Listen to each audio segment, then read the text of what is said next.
Welcome, DGens, far and wide, to another edition of IDP Plus Bets. We're talking about the UFL. That is right, the United Football League. Of course, it is week 6, folks. We are across the halfway point already. Just a 10-week season, and then we got 2 weeks for playoffs. So we're right smack dab in the middle of it, right around that, kind of crossing that point, right? So we're across that midpoint in the season, and teams are really starting to separate. Some in a good direction, others in a not so good direction. So let's start this off with a quick intro recap. First, it is Sebastian Fearon, aka the DGen Doc here. I am your host, and we're talking about the United Football League, and we're going to start it off with talking about last week. First of all, last week we went a nice 2-0 on our best bets. Yes, last week we gave out officially as the best bet San Antonio Bramas, who took care of the Arlington Renegades with pretty much ease, winning by double digits. And then here's the reason why, I mentioned it on the pod, record this on Thursday nights, so we can get it out to y'all on Friday. But definitely encourage y'all to give me a follow, whether it's on over on X or TikTok at the DGen Doc. Not only do I put out the underdog fantasy play of the week there, because they don't come out with them until Friday. The lights don't come out until Friday. But also, I liked Michigan last week, and I upgraded it to a best bet because Case Cookus was officially ruled out. So posted it before. Look, there's a huge difference between this Memphis Showboats team with Troy Williams, QB2, and Case Cookus, QB1. And absolutely hammered Michigan, told y'all to hammer it, and bam, we went 2-0 on the best bets with a nice little week 5 sweep there. So yeah, just another reason to go ahead and obviously listen to the pod, but go ahead and give me a follow for those updates, those up to the last minute updates, right? Because when, at this point, we know the Saturday depth charts, but we don't know the Sunday games depth charts just yet because those will drop tomorrow. So that's kind of the best time to really get a full picture of what be going on, especially when you have something like a starting quarterback situation, right? That obviously has a huge impact. The books still gave it at almost even money there. I think, it went in, originally Memphis was -1.5. I think it closed more of a push. But anyway, Michigan, that was an easy winner there with Troy Williams having 3 turnovers in that game to help Michigan secure that W. So as we're talking about that, let's go ahead and just look at the week 5 scores here. We talked about the Brahmas taking care of the Arlington Renegades to keep them winless. We talked about Michigan capping it off with a nice win over Memphis. And then you had 2 real blowouts there in the middle. The Birmingham Stallions destroyed the Houston Roughnecks, and then St. Louis Battlehawks gave the DC Defenders their first ever loss in Audi Stadium there at home and destroyed them as well. All right, folks, now we are on to week 6. Before we get right into that, again, if you haven't checked out a UFL game, encourage you to go. I was able to go to my first one 2 weeks ago. San Antonio Bramas versus the Michigan Panthers here. Got that media credential, press pass, was able to sit in the press box, released an article on the UFL's actually official website. Got an article published there talking about my experience, giving a game recap there. It was an awesome environment there in the Alamo Dome. It was Fiesta. For those that don't know, aren't familiar with San Antonio, it's essentially just a giant, almost 2-week party where the city has parades and does a bunch of cool stuff. So they had a carnival going on outside, and then the fans came in and kept that energy. And really, San Antonio put a beat down on Michigan with the hometown hero there, Quentin Dormany, who's from just really a suburb of San Antonio and Boerne, Texas. So it was a really cool experience. And yeah, both those teams, after seeing them live, look what happens. I saw both those teams live. I bet big on both those teams the next week, and they both cashed. So look at that. Go to a game, and maybe that luck will turn out for you as well. Also, a little bit, not break news, but was able to also interview today, actually, exclusive interview with the UFL head of player performance, Coach Sean Hayes. So I was able to interview him today, and I'm going to release another article kind of giving you guys a little bit of behind the scenes of, we see our favorite players out on the field. We see the finished product on Saturday and Sundays, but how do they get there, right? Looking a little bit at their rehab training, kind of, the medical, a little bit of medical training side of things.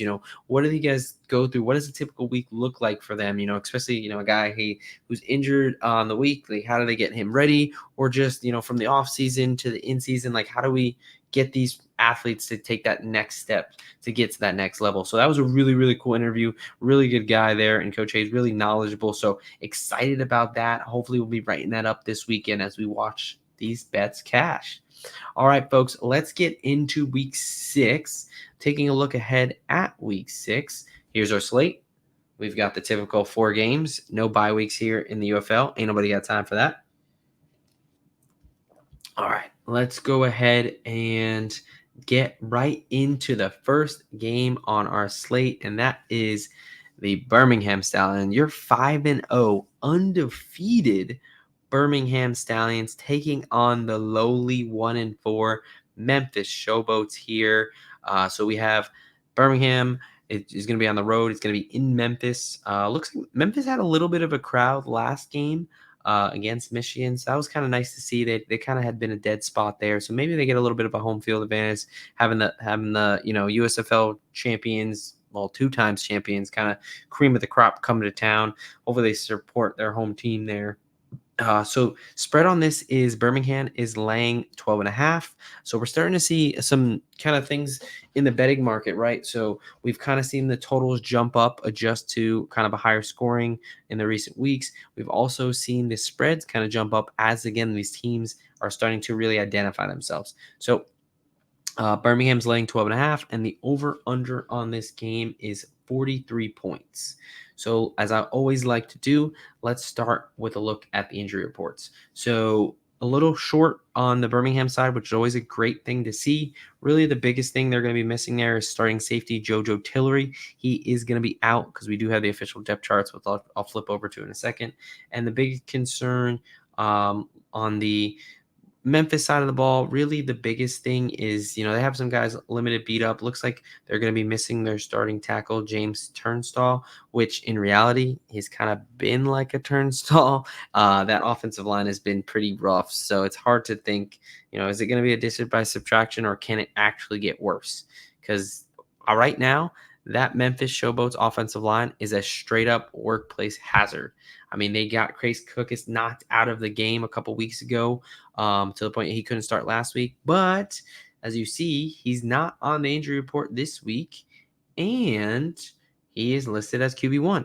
So that is a huge, I would say the biggest takeaway here is actually both these teams QB1s, right? So the return of Chef Cookis, Case Cookis himself, and then also Birmingham listing Adrian Martinez as QB1 for the second time in a row.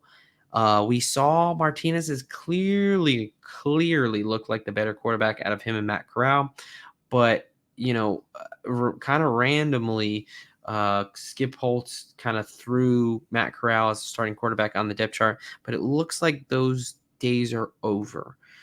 We may see, Adrian Martinez be the starting guy for the rest of the year, and I think that offense flows a lot better with him at the helm.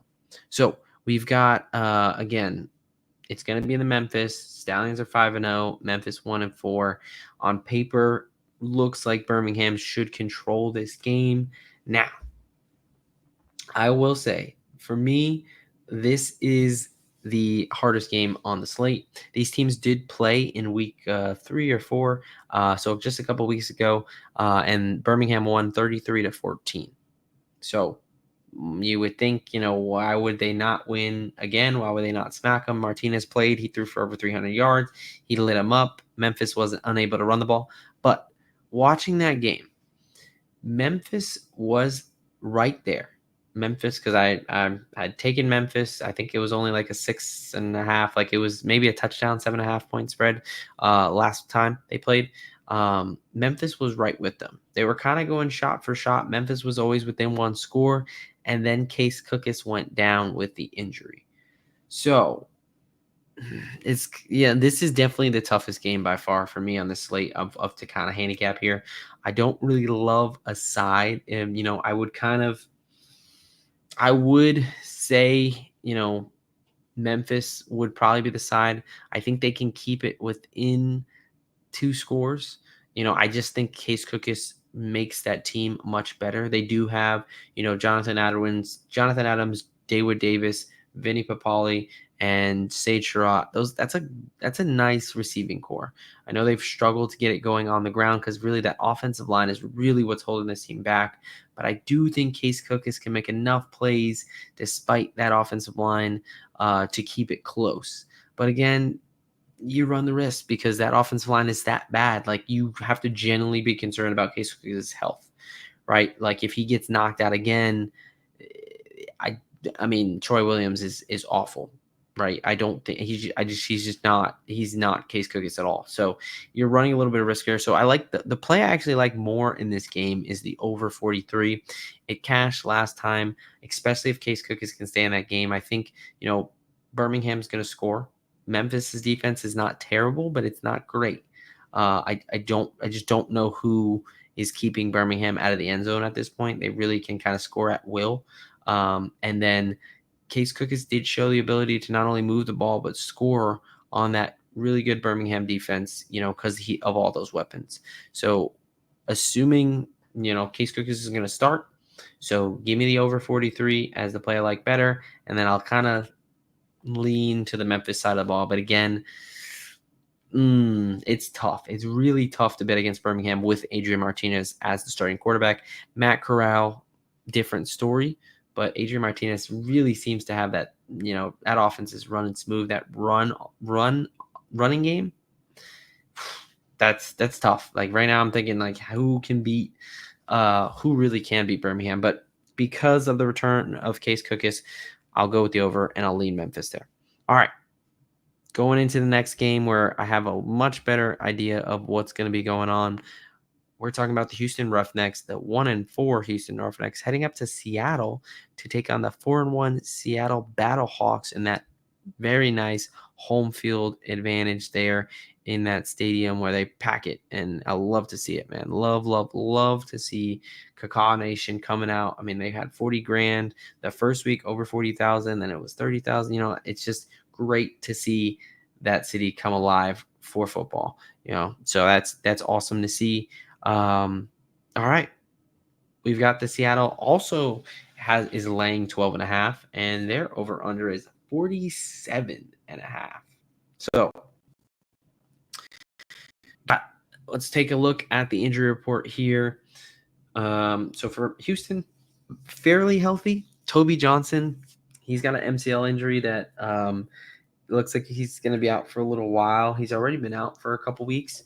But also another defensive tackle, Jeffrey Johnson, out with a concussion. So those are the two kind of biggest kind of missing pieces there. Now, an effect, but I will say if Houston does have one thing, they do have a good front seven. They have a good rotation of defensive linemen that they can throw out there. I think Toby Johnson is a loss. I think he's one of their best defensive linemen, so you would love to have him out there. But I think that is actually an area that they can kind of make up for with their roster. Not many other areas on that team that they can make up for, but defensive line is one of them. Now, on the Seattle side of the ball, Seattle coin here, we've got 3 starting linemen who are not practicing as of Wednesday. Now, we do have the official injury or depth chart, so I can pull that up now, but 2 of those starting linemen are going to be out. Defensive tackle Austin Fialu, who's a good defensive tackle, is going to be out, and then also cornerback Tim Harris. Now, the bright side is you do see the return of Mr. Do-It-All, all-purpose yards leader before he went out with injury, Darius Shepard. So let's take a look at their official depth chart here. And this is a nice one because it's actually got the inactives down there. Some of the things to point out to you. So on the defensive line, both those Johnsons, especially Toby Johnson, is going to be out. Jarrett Garantano, who started the year as a starting quarterback and went out with a rib injury, he's back in the lineup as QB2. So that's kind of something to note. I think Reed Sennett honestly has looked better than Garantano, but he hasn't really produced the wins. So, it may be a situation where, hey, if Sennett's not getting it going against this good Seattle Battlehawks defense, maybe they go a little two quarterbacks there. Also of note, I don't understand this. Mark Thompson, this will be his third week back playing. Should be fairly healthy, ready to go. No idea why he's the RB2. He's clearly the best player on that team. Maybe Reuben Foster is better than him, but still the best offensive player by far. I have no idea why he's the RB2. Honestly, the coach Curtis Johnson, I don't even understand really how he's coaching, but hey, just gonna kind of leave it at that. On the Battlehawks side of the ball, there, as you see on the inactives, so starting guard Vidal Alexander and tackle Juwan Bushell Beatty are both out. Looks like starting guard Steven Gonzalez is going to be able to play despite little to no practice. So again, he's going to be banged up, but he's going to play through it. Darius Shepard rejoins the lineup there, which is a big boost for that offense. So you got some guys returning. You've got some guys being out. For me, I just do not see the Seattle Battlehawks as good as Birmingham, right? I understand Birmingham just beat Houston down pretty bad. I'm not completely sold on the Seattle Battlehawks team. Now they did just beat the crap out of DC, which was impressive, but I think DC is actually a little bit softer than Houston. So here's where I kind of see it. I'm not calling for Houston to win. I just think Houston will keep it within the number of 12.5. And the reason really why is the running game, right? So the Seattle Battlehawks have a really good defense, but you can run on them. They particularly have a really good pass defense. Their rush defense is okay. It's not bad, but about middle of the road there.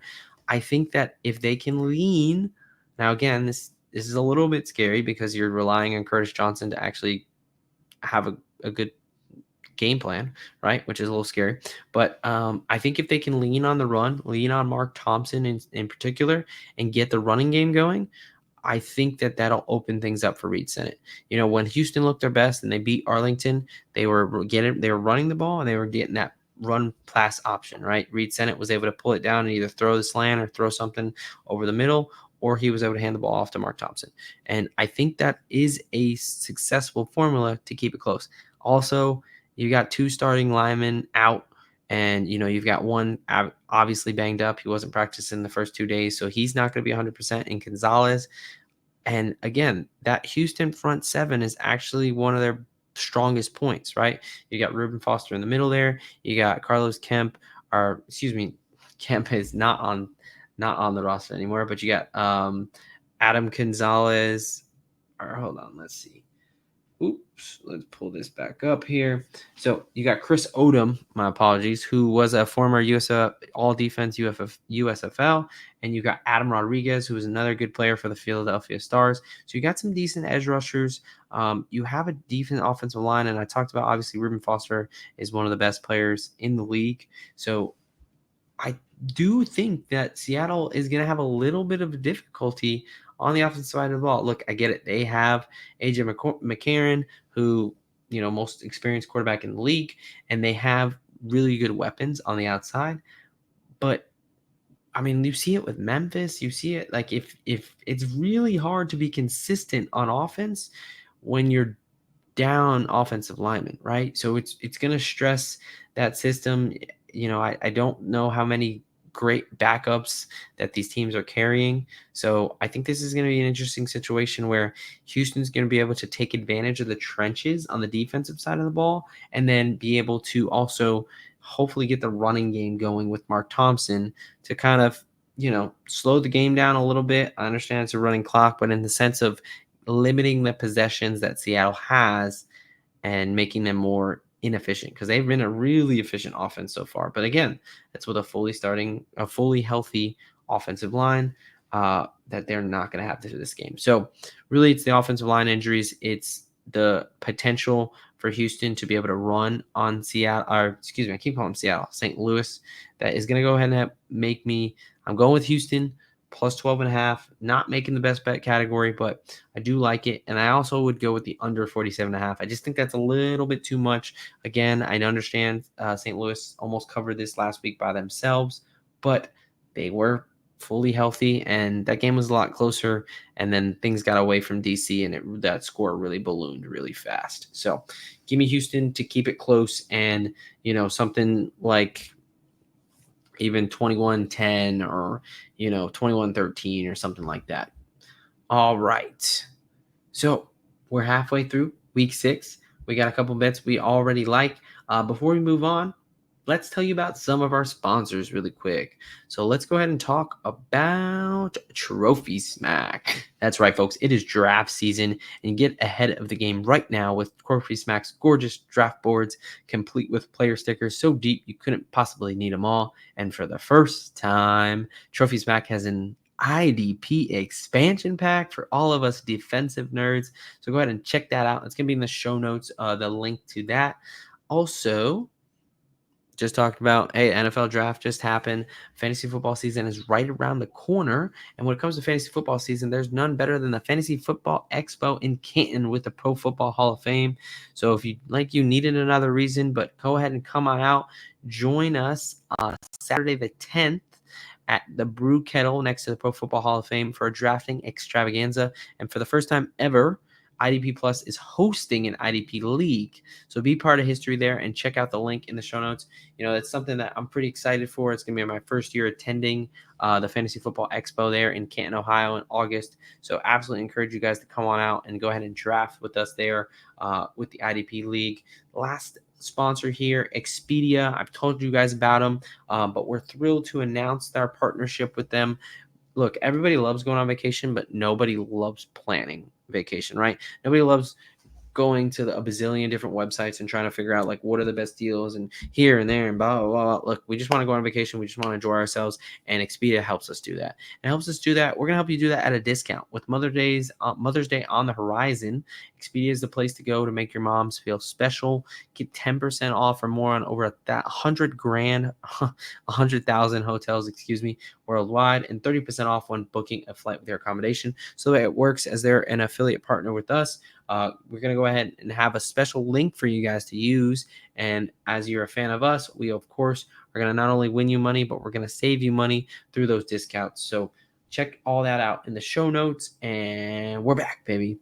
So let's continue on halfway through week 6. Let's hit the Sunday games, which now we're getting to where this is the day I like. I'm going to definitely be targeting Sunday more than Saturday. I mean, let's be honest. These Sunday games should be better, right? Saturday has 2 potentials for blowouts. Now, I think it'll be a little bit closer than people think, but I'm not calling for any upsets there. I think Birmingham and St. Louis are the clearly better teams. I just think that there's a situation where it could be a little bit closer than people think. All right. Now, we've got the Arlington Renegades, the winless 0-5. I have no idea how they did this with this roster, but the 0-5 Arlington Renegades against the 3-2 Michigan Panthers. And our spread here is only 4. Michigan is only laying 4 at home in that dome, right? So if you were with me early on, I was big on Arlington. I rode Arlington week 1. I rode Arlington the next week when they covered against St. Louis. Man, they've been a really hard team to figure out, because on paper and even the way that they played the first 3 weeks, they looked like a pretty competent team. They were coming off an XFL championship, so you thought that they were going to be able to get it together. Luis Perez is one of the better quarterbacks in the league. Bob Stoops has experience. They have a good core of wide receivers and tight ends, but man, they have just found ways to lose, and just gotten worse, in my opinion. They're obviously winless, but one of the biggest concerns is health too this week. Apart from finding ways to lose and not getting into the win column, let's take a look at the injury report. We only do have the one day. UFL is still working on their injury report process and things like that. It's still a little bit wonky in the uncharted waters. But the biggest thing is, look, on the Arlington side, 2 players, Tyler Vaughns and Jalen Redmond. Those are Arlington's best 2 players on their teams. Tyler Vaughn is their alpha stud receiver. He's got a hamstring injury. The fact he did not practice tells me he's definitely not going to be 100% or likely not play. And if he does play, he's at a re-injury risk. So I do not like the fact that a wide receiver has a hamstring strain. Even if they do play, that's concerning for me. And the fact he's not practicing on Wednesday means he's probably not going to be ready this week. The other guy is Jalen Redmond, who already missed last week, and he's not practicing either. Looks like that injury was fairly serious. So this is concerning, right? Jalen Redmond is one of the only bright spots on defense. The defense has been atrocious. I mean, their defense is one of the worst in the league, especially against the run. They are the worst run defense, and they're missing their stud defensive tackle who clogs up the middle and actually can make some plays on both the run and the pass game. And then Tyler Vaughns, again, the alpha wide receiver who him and Luis Perez have a great connection. That's not, I mean, this team was already a walking red flag just due to their play, but that is huge. These 2 guys potentially missing are absolutely massive to this team. That cannot be overstated. The other thing with Michigan, I understand their injury list looks long. It is long, but they got a lot of guys that they list that are fully practicing, and it's really the quality of guys here, right? So Wes Hills, starting running back, starting quarterback Danny Etling are both on here, but they're both full practicing. You got Marcus Sims, their best wide receiver. He's on the injury report every week. He's got a back injury. It seems like Michigan likes to over-report, almost like the Patriots, where everybody's limited or dealing with something, but mostly all of them play. The guys who are not practicing right now, none of them are a really big concern, as far as like being super standout players. So if they wind up missing, I'm not super concerned with the guys who are not practicing right now. Also, they may be getting their starting tackle, Ryan Pope, back, who's missed the past couple weeks, and that offensive line has been a little bit rocky without him there. So the fact that he's practicing in a limited fashion on the first day of the week is a good sign. So hopefully they get Pope back there with a shoulder injury, because I think this is one where Michigan can just lean on the run game, right? So I talked about it. This Arlington Renegades defense is a straight up liability. They're bad, like really bad. There's the game against DC. I have no idea how they lost. Their offense did almost everything right. They had a 10-point lead with 2 minutes left, and Arlington's defense just shit the bed play after play after play. You cannot trust them at all, and now they're not going to likely have their best defensive lineman. So Arlington coming and beat up on the D-line, already the worst run defense in the league. Michigan, second best rush offense in the league. And they just came off a game where they really ran it right down Memphis's throat, and that helped them take control of that game. I think they had like 4. I think Wes Hills had 3 rushing touchdowns himself. I think they had 5 rushing touchdowns on the day. So that's a recipe for disaster for Arlington. You got a team that I understand Michigan is going to be on their quarterback too. Still, EJ Perry, their starting quarterback, is on the IR with a hamstring injury. But him and Danny Etling, to me, are like the same quarterback. There's not a huge drop-off. It's not like a Troy Williams, Case Cook's situation. There's not a huge drop-off. And they have Matt Colburn and Wes Hills,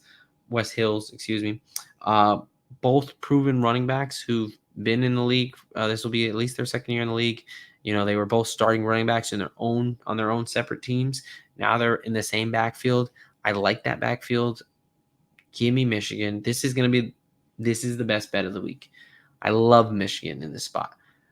I think Michigan's a solid team. I think they're a playoff team.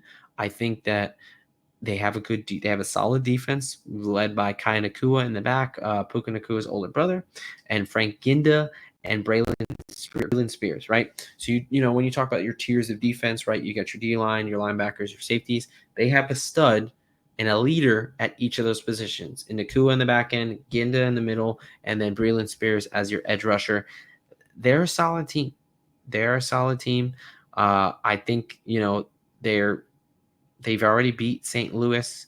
I really, they were pretty damn close to beating Birmingham. They had a chance. They were, down around the red zone when they were, only down by one score. They had a chance to potentially beat Birmingham. They did lose to San Antonio, but I think that was a little bit, San Antonio's coming out party there that contributed to that. But anyway, Arlington sucks. We just have to face it. Arlington sucks, and they're likely out their two best players. Michigan is a team that is going in the opposite direction. They are on the up and up. Give me Michigan to lay the 4. I also like the over 42 here. I don't, it's not my favorite total on the board, but Arlington's defense is really bad. They can't stop you and me, let alone a professional football team. So I'm going to lean into the fact that Michigan's going to lay it on them. And Arlington does have a competent offense, especially in comparison to their defense. So give me Michigan -4 there. Again, is the play that I love. All right. Last game on the slate, and that is the San Antonio Bramas taking on the DC Defenders. And those Defenders really did defend their home turf very well up until last week, where they got their ass kicked 45-12. Now, that game did get a little out of hand late, but still, I don't love this Defenders team. So let's look at the injury report. We got 2 days here. So don't ask me why these teams came out with their injury report, but Michigan and Arlington didn't for today. I got no, these things they're all over the place. But anyway, so we've got for San Antonio a longer injury report, and it's a little more daunting because you got some DMPs. You got some concern here. So Delonte Scott, their best pass rusher, he returned from a shoulder injury last week, and he was able to practice in a limited fashion on the first day, but he's not practicing it on today, which is concerning, right? You never like when the injury report goes in the wrong direction. So that is concerning there. It does look like they're going to get back Wyatt Ray, who's another outside linebacker, but Tim Ward is unlikely to play. Anthony McFarland is probably going to be out again. He was their starting running back, but John Levitt he's been a very capable backup. He ran for almost 100 yards and 2 touchdowns last week. Another, between Scott and then Darius Phillips, this San Antonio pass defense between their defensive line and their cornerbacks, their secondary, is really good. They're a really good team on the defending the pass, and DC struggles against the pass. They're actually the worst pass offense in the league. So on paper, it's a good matchup. You do have a little bit of concern here with potentially missing Scotts and Phillips, 2 starters on that defense in the back. In that, especially playing a role in that pass defense. So something to monitor there. You should get the full depth chart tomorrow. So we'll kind of have a much better idea. But at this point, you got to assume that both those guys are at least going to be very limited, if not out completely. On the DC side of the ball, a lot better of a story.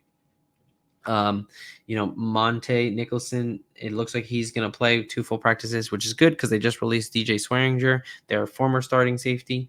And what is not so good is that cornerback Garyon Conley just got added to the injury report with a hamstring injury. That tells me he injured it sometime in practice this week, giving him not a lot of time to recover. So hopefully it's just a minor tweak, but we've got to see how that progresses. And then starting linebacker Francis Pinard, who was out last week, he has had 2 limited practices, so he's questionable, but he's got a shot. You'd like to see him have a full practice to be able to have some confidence in him.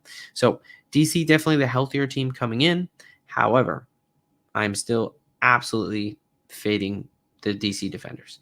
The spread, if I did not say it at the top, I apologize. It is San Antonio -1.5, so almost a pick 'em, and then the over-under is 42.5. So here's how I see it. This is not the DC of last year. They are 2 completely separate teams. You cannot compare them at all. Right, so let's throw that out the window. First of all, I understand Jordan Tatum was there, but that's like the only semblance of that offense that was so dynamic the past few years. But again, they've got the worst pass offense in the league going up against one of the better pass defenses in the league. I think it's the second best pass defense in the league, and they can really get off to the quarterback and make him feel uncomfortable. They also have the worst overall defense in the league. Like, just straight up, they give up the most points. They are a bad unit, and they're going up against a pretty good passing offense, right? Dormady likes to throw the ball kind of all over the yard there. They've got 3 really good wide receivers in John Trey Kirkland, Justin Smith, and Marquez Stevenson. They're very capable on the outside there. Lovett's coming along. So give me San Antonio to win this game minus the 1.5. I understand they're on the road. I understand they got some injuries on defense, but this DC's team is soft and they're bad. They're just not a good team. They've got 2 wins, and they had a miracle win against Arlington where they scored, 10 plus points or 11 points, whatever it was in 2 minutes, right? It was really more about Arlington's collapse. They got outgained and outplayed the entire game. And then against Houston, they were down fairly big in the third quarter. And again, Houston collapsed, right? And they came back and won that late. So I think that works against bad teams. But again, who have they beaten? They've beaten a winless Arlington team, barely. And they've beaten a 1-win Houston team, barely. San Antonio is a good team. They're coming in 4-1. They're coming in hot. I understand when people think of DC, they see Jordan Ta'amu, they see the DC of last year. This is not the same team, especially on the defensive side of the ball. They are very, very soft. So give me San Antonio minus the 1.5 is the play I like the most. And then I also like the under 42.5. I just think it could be a similar game script to what we saw with San Antonio and Michigan, where, it's like a 19-9 game, like, 24-10. I just don't know. I don't really see a path for success on DC's side of the ball for offense. I don't really know how they're going to score and move the ball. They haven't been able to run the ball much. They obviously are struggling in the pass game, and San Antonio can get after you. That offensive line is not the best. They've got some really good pass rushers. They also can create turnovers. So Jordan Ta'amu can be a little bit, generous with giving the ball away. And then, San Antonio's got a good offense, but I don't expect them to super light it up. Not a total I really love, but I'm much more like San Antonio minus 1.5. All right, folks, we've made it. Week 6. We're going to ride. Look, we were 2-0 on our best bets last week. So in honor of that, I'm going to give you 2 best bets this week. And we're going to run it back, right? My favorite play on the slate, Michigan minus 4 as they take on Arlington. My second favorite play is the San Antonio Bramas minus 1.5. So give me those as my 2 official best bets. We'll go with 2 this week because I do like both of those Sunday games. Coincidentally, we just cashed off both of them last week. So we're going back to the well. But listen, Arlington is a really bad team that is potentially missing their 2 best players. And DC is a really soft team that is going to run into a San Antonio defense that plays physical and is opportunistic with taking the ball away. So I like both Michigan and San Antonio to get the job done there. All right, folks, you know what they say. A lock a day keeps the bookie away. Let's go UFL. Let's cash these bets. Hope you guys have a great week. Like, subscribe, comment. Let me know anything different you want to see. And make sure you give me a follow over on X at the DJ Doc. Again, I'll be giving out an underdog play of the day or play of the week, And then I also will be giving up updates all the way up until, we're going to get a little bit more information about these Sundays games, especially. So whether you want to look at it from a DFS standpoint, giving you a little bit more of an injury breakdown based on these depth charts that come out tomorrow. Other than that, I hope you guys have a wonderful week. Doc is out of here.